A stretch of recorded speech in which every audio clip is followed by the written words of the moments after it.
What's up, everybody? Welcome back to another episode of Bucco Territory presented by the Foul Territory Network. I'm your host, Noah Hiles, and as always, joining me are my co-hosts, Jay Hay, a.k.a. Josh Harrison, and Platinum Key, a.k.a. Mark. Fellas, a lot to get into, and we will start the show with some widespread baseball news. The Dodgers ruined the sport again. That was the reaction this weekend, or was that Thursday is when that news broke, right? Yes, because I was Yep. leaving the Penguins game when that signing was announced. Kyle Tucker signs a 4-year, $240 million deal. That's a $60 million AAV with the Los Angeles Dodgers. The Mets allegedly or reportedly offered him more money. Only a small fraction of this is deferred compared to other deals. But still, I mean, this is just another thing where another great player goes to the Dodgers, another high-paying contract goes to their payroll, and you look at it, I have not seen a transaction in the sports world this universally hated since when KD I was just about signed to with say the Golden Durant to State the Warriors. Durant the Yep. Warriors. Yes, and that was different in the sense where it was like people were more mad at KD, right? It was like the individual Right. player saying like, why would you allow this super team to be created? You created an imbalance. Where this was, everyone's just mad at the one team, just saying like, you've got to be kidding. And it's mad at the team and mad at the league, just mad at the situation. Mark, I mean, you're a diehard fan of a team that now, Kyle Tucker is making 2/3 of their payroll for this Yeah, upcoming year. and that's not counting I mean- the luxury tax. Right. So, I mean, that's what do you have to say when you see something like this? Yeah, I mean, it was shocking. You know that there's not a lot of parity in the sport, but I kind of assumed that the Dodgers weren't going to pay 110% luxury tax on $60 million and pay a guy $126 million or whatever per year, or not pay him, but pay $126 million for a player. So that was shocking. I mean, you know the Pirates are never going to be close to the top. Hell, I'm excited that they're not bottom five. You know, that's a win. So Hang the banner. yeah, exactly. So I guess it didn't really change anything from a Pirates perspective. It only just highlights how uncompetitive baseball is right now. It feels like it's frustrating. You know, you'd like to see some of these top teams at least spread out the talent, but just have all of this talent pool into one team. And I think the difference between Kevin Durant joining the Warriors, all the teams that offer Kevin Durant in that offseason were offering him the same contract. Same contract. And here, you can't blame Kyle Tucker because he took the deal that gave him the most money. If I was in Kyle Tucker's scenario, I probably would have done the exact same thing. I think a lot of us would have. You know, it's hard to be like, I'll just take a few million less to, you know, maintain the balance of the sport. No. So I don't put it on Kyle Tucker. I put it on where Major League Baseball is right now. And it sets us up for a very, very interesting offseason next year. Josh, as a former player, obviously you're happy to see guys get this type of money, right? You want to see everybody get paid. But if you're a player on any other team but the Dodgers and you're just seeing this offseason where they're adding Diaz, they add Kyle Tucker in addition to what they already have, I mean, are you able to recognize that, hey, like it's great to see everyone getting paid, but our sport has a flaw here and it's hard to ignore? You definitely, as a player, you know, this is what you ultimately, I don't want to say play the game for, because you play for the love of the game. For me, money is always just a byproduct of what happens. And granted, we know where free agency stands in the market and, you know, what's happened over the course of baseball's, you know, lifespan. But as a player, I never really got too much into what teams had who or what, because at the end of the day, these are guys I'm playing against. I think I'm just as good, if not better. And at the same time, we know there are levels to, you know, free agent signings, and some teams aren't going to go to certain levels. But at the end of the day, you know, as a player, I didn't really care who signed where. All I cared about was who was in the locker room with me. And yes, there are times that within that locker room, I felt that we didn't have a team that was, fully equipped to compete in every day and every night. But that also wasn't something I can control. Ultimately an organization thing. But yes, you can look around and say, "Oh man, the Dodgers got better," but some other teams have also gotten better, and the Dodgers went 7 games with the Blue Jays. It's not like they just ran through the whole league. Yes, you can look on paper and look at what they have, but I'm a firm believer that paper isn't everything. You can have the best team on paper, but that doesn't necessarily mean you're going to win. And while the Dodgers have won the last 2 years, I mean, things have just gone right for them. And if that's a team that's got everything going right, why wouldn't they try to make their team better? And if that is at the expense of the rest of the league being upset, I mean, at the end of the day, that's just the nature of where we are. But as I said, as a player, you don't really sit here and be like, "Oh, the Dodgers are the monster." No, the Dodgers are the LA Dodgers. They are a Major League Baseball team just like the other 29. But the other 29, also have to make sure they're doing their due diligence to put the best product on the field. We can't just sit here and point fingers. And also know that not everybody has the same spending power, but to some extent, there is more that could be done. Yeah, I had a couple of reactions to this one. One, the people who are mad at Tucker, I don't understand it. I mean, if you're a Major League Baseball player, why in the world would you not want to play for the Los Angeles Dodgers right now? I mean, you have no pressure when you're at the plate. I mean, Ohtani's at-bats aren't as pressure because he has Mookie Betts hitting behind him or Freddie Freeman or Name another Kyle MVP. Tucker, however they want to structure this lineup. I mean, it's a thing where, I mean, you kind of know it's like, yeah, they have the best odds to win, and they're paying the most, they're playing the best, they have the best front office, they have the best analytics, they do everything right. It's not just the team that's coming in here with the big pocketbook. That was supposed to be the Mets, right? When Cohen bought the Mets, he was supposed to be the guy that came in and changed baseball and just offered everything. But you're seeing he's not necessarily taking the highest offer because the Mets missed the playoffs last year. Right. He went to the better team that was offering high pay. And I want to give credit here. Just Baseball's podcast mentioned this concept, and I totally agree. Steve Cohen was supposed to be this like bad guy, right? This evil empire who came in and spent all this money. He's being used as a pawn now. They're just using him to say, okay, this is what your market is. Cool. We'll offer something just slightly higher or something in that neighborhood, and they'll come play for us because we're a better organization than the New York Mets. Yeah, he's changing the game, just not for the Mets. Yeah. Not for the Mets. And that's what's crazy is they're just taking advantage of this in a different way. But yeah, I think when I saw that number, I thought that's a dramatic overpay for Kyle Tucker. Oh, yeah. A guy who's never had a 5-WAR season. If you, regardless, budget aside, if I had to find the most value with $60 million in one season, I don't know if you're getting the best bang for your buck in Kyle Tucker. I don't think the Dodgers care. I think that's it. This was a flex. This was a flex on the whole league. It doesn't matter how poor you are or how rich you are. We can get whoever we want. And we will decide the price. And if we overpay, oh well. We wanted Kyle Tucker and we have him now and you don't. And that's the problem. When they have such a high demand that it doesn't matter, like logic doesn't apply, finances don't really apply, that nothing else. I mean, that's throw projections something where, out the window. Who cares? Yeah, like they've just created such a high demand because, I mean, they're not cheating, they're not doing anything illegal, but they've just recognized the system that was in place and created a plan that worked so flawless that now they can't be stopped. And I think it is going to have to take some structured changes to even out the playing field because I don't know how you slow this monster down now. It's gotten to a point where, I mean, you if they stay healthy, there's just no way another team's beating them.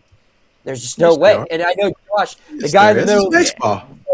Yeah, because it's baseball, but I mean, it is. But baseball good is teams normally stay healthy. I mean, good teams stay healthy all the time and sometimes underperform. Baseball, That's true. That's why I don't believe fully in it. Like, I get it. Yes, there is a, disconnect all the way through. But you are still banking on guys that have to go out there and hit and perform. And yes, they might be doing things a little bit better. Makes it a little bit more, attractive to guys that want to go there because they see the success. But at the same time, this next year is going to be a big year to see how things happen because, I mean, off season is going to be big. Free agency is still, being affected by it. But it's not something that's gonna be easy to just shake up the system because, as you see, is the same conversations that's happened for Oh years, yeah. and um, so it's a slippery slope because what is the right fix? Who's to say what is right? Who's to say what's wrong? You really got to get in the room and make sure that both sides, if there is some type of agreement, there's got to be compromise. But I don't think you're gonna see compromise from either side, at least not soon. No. No, no. I I think this solidified the fact that we're gonna have a shortened baseball season at Oh yeah. best next year. I mean, So Kyle Tucker's situation, he's like, well, I mean, I went to free agency the right year. I mean, Right. not being oh, funny, for but sure, for you know what I sure. mean? Yeah, Mm-hmm. I don't. That is a Yeah, situation where he's like, you know what? Maybe he was like, I might not have necessarily thought about the Dodgers, but this is the most money I'm gonna get, and we don't know what's gonna happen. Yeah. I mean, ultimately, everybody's decision is their own decision, not whether you agree with it or not. But I mean, we're definitely headed down, some tough times, tougher than we probably yes. ever And have. it's not just free agency either. I mean, it just No, was reported on Monday that the Reds had reached out to Ellie De La Cruz for a contract extension, yeah, I saw that. and Saying Yeah. it, he saying it said no. exceeded, I think, Vados, right, or something Yep, like yeah, that. he would have been the Yeah, yeah, highest yeah. paid Red ever, and he wasn't interested. And why would he be? Because you just look at this free agency. I mean, Right, right. I I would mean, not be signing up for a deal until I knew what after 2027 looks like. So Yeah. Well, there are still things to talk about in the year 2026, things that pertain to the Pirates. We're going to get into them after this break. This episode is sponsored by So Many Angels, a nonprofit founded by local photographer Matt Myers that provides free professional photo experiences for children facing cancer and other life-altering medical diagnoses. Their photo sessions are designed to help kids see themselves as strong, confident, and heroic. The next Pittsburgh experience is February 1st, and they're currently looking for families who could benefit. Visit SoManyAngels.org to learn more, share the link, or find ways to support this incredible Pittsburgh nonprofit. That's SoManyAngels.org. All right, talking some Buccos now, guys. Eugenio Suarez, he's probably the biggest name hitter still on the market right now. And the Pirates are interested on foul territory. We're recording this on Monday. Ken Rosenthal talked about it. He said he knows for a fact, he confirmed Jason Mackey's reporting from earlier this month, where the Pirates do have interest in Eugenio Suarez. But maybe that interest isn't as mutual, right? He thinks that Suarez still would probably rather prefer to play for a team that's a little bit more competitive. Didn't mention money at all in his reporting there, which I found interesting. Guys, let's just talk some Geno here. I mean, is this possible? I mean, we've talked third base all off season. I think both of us, or all three of us, are kind of under the belief that, the funds might be limited at this point. Who knows if they have Eugenio Suarez money? And if they do have Eugenio Suarez money, are they going to be able to get this guy? Yes or no? And Mark, what needs to be done in order for that to happen? yeah, I think they need to show, maybe sign one more guy, make one more trade, make one more move to really encourage him and say, hey, we're trying to compete this year. This roster's far improved from last year. I mean, Lau, Mangum, Ryan O'Hearn, all big additions. But is that really going to convince a Eugenio Suarez to not re-sign with the Seattle Mariners, who are projected to be one of the best teams in baseball next year? And so it's just all of this, the past incompetence from the Pirates these past few off seasons coming back to bite them when they're actually trying now. And I think that's the biggest frustration is they could have built a team that Eugenio Suarez would love to come to and would have signed to already if they had made the right moves, if they had approached the off seasons like how they've approached this off season for the last couple. You had Paul Skeens on the team last offseason as well. Why not do it then when he was going to win a Cy Young? So that part's a little frustrating. Can't blame Geno, but I really, really hope that it works out. Maybe a couple million can convince him, and if it's there. But maybe this is just like a negotiation tactic where he knows the Pirates are the most interested. He says he wants to win. Maybe that lights a little fire under Ben Cherington's seat enough to give him that extra opt out or whatever to get him to sign. That's not to cut you off early, Josh, but I just wanted to say, I mean, that's how I interpreted Ken's reporting. This is Jorge Polanco 2.0. This is the same exact rhetoric that came from Jorge Polanco. It's, this team is clearly the most interested in me, but is there anyone else? Yeah. Anyone else who wants me? Anyone better? Cool. I mean, I can go to prom with the 6, but is there any 7 or 8? There's a couple still available. 6, 7. Yeah, right, exactly. Yes. So, but that's how it reads. It just seems like the Pirates are more interested in this guy than he is in them, and there's only one way to overcome that, and that is overpay. That's what they have to do, and that's what this is. This is a leverage play, I think, by Suarez. He said, I would rather go play for the price that you're offering. I think a better team can offer me that number or something close to it, and if they do, I will go play there. If you want me to sign with you right now, you're going to have to offer me a higher AAV. So, Josh, I'll ask you, is this a guy where rather than maybe offering him years, do you just say, like, we'll give you $20 million for 1 year and see where it goes? Would that be the smarter pivot? Do you just go all in with one high price tag for 1 year and then say, then you do what you did last year and you get to go through free agency all over again, Gino? No. No. While it may sound good to somebody, I say no. 1 year, $20 million is not enough to say that I would be willing to spend. That's just me personally. I can find value elsewhere, and if that's not going to happen, it's one of those things where, as we sit here and say, this has been a long time of doing to the Pirates self, and I don't think one pay of $20 million is going to be quite worth it. Because, as I say, you're banking on a lot. What if he gets hurt? So instead of the $20 million, I would almost look at maybe offering them some incentives. That might be another way to get somebody, because sometimes incentives, hey, if you play well, there's more money to be made. I've gone through some contract negotiations where it's like, okay, this team might be offering more money, but this team up front is like, I know I've had some injuries, or, if I play X amount of games or do this, the potential earning is more.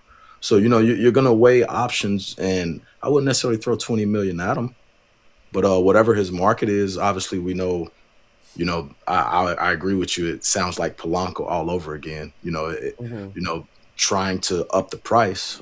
Is there somebody that's going to go for it? Or obviously we know, as we've talked, Pittsburgh probably will have to overpay. But to me, can you somewhat do an overpay to where it's like, you can earn the overpay if you exceed expectations. I was gonna say, it's just ironic that that's your thought process, because it goes back to Mark's answer. Like they've already damned themselves in that route. I mean, the Rowdy Tellez thing, the IKF thing, both in 2024, they have a reputation that maybe wouldn't want to have performance incentives in your contract. Now, I misspoke. I wasn't aware of that. So there's you know what? Bad so that history definitely there. is probably off the right. Now, I will say, I know for a fact, I think O'Hearn definitely has performance incentives in his deal. So, I mean, that was worked out there. But, yeah, that is a stigma. In addition to them being cheap, I mean, that kind of goes hand in hand. Yeah, not player first, and I've heard that from agents, that players on the team worry when they get into the late months of the season.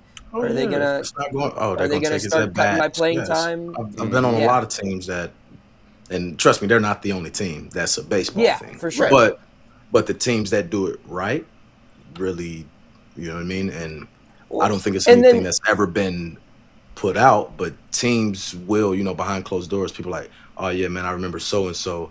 Like we weren't gonna make the playoffs, but they made sure to get this dude a couple pinch hits to make sure he reached it, or they made sure that this guy got his innings limit. You know what I mean? I was like, that's cool, because guys work hard, but as you said, they have a reputation, which obviously makes my point kind of moot at the point.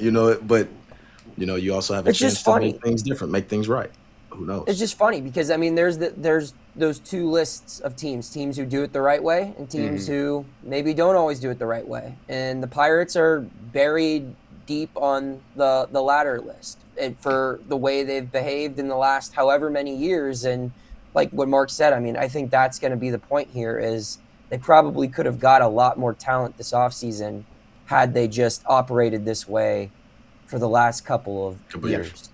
And because they didn't, I think that the bad PR that they brought onto themselves might be the reason they don't have a Eugenio Suarez or a Jorge Polanco in their lineup on opening day. So I think that's all we got. I want to remind everyone to subscribe if you haven't already. Hit that subscribe button. We are on a mission to 3,000 subs. We are quickly climbing. We already crossed 1K. Keep tuning in to the Bucco Territory show. We have a great episode after this one later this week. A pretty big name on the 2026 Pirates will be joining the show. Fellas, before we wrap it up, any final thoughts? Continue to subscribe. Let's get to 3K. Yeah, thanks for all the support on the Connor Griffin interview. If you haven't watched that yet, make sure you go check that out. That was a lot of fun. Yes, it was. And we're going to keep having more fun here on Bucco Territory. We will both, two of us, Josh will not. He's got to coach 30 different sports and attend dance recitals. And, you know, I'd assume the Harrison family just has a private plane that flies all over the western half of Ohio to get to all of the obligations. Uber driver. I'm an Uber driver. Yeah. I get 5 stars for my wife and kids all the time. There you go. So Mark and I will be at Pirate Fest. Hit us up on social media. We'd love to meet up with all of our listeners and just talk some ball. So Absolutely. Be sure to do that. And keep tuning into Bucco Territory. We'll keep coming up with some good stuff each day moving forward.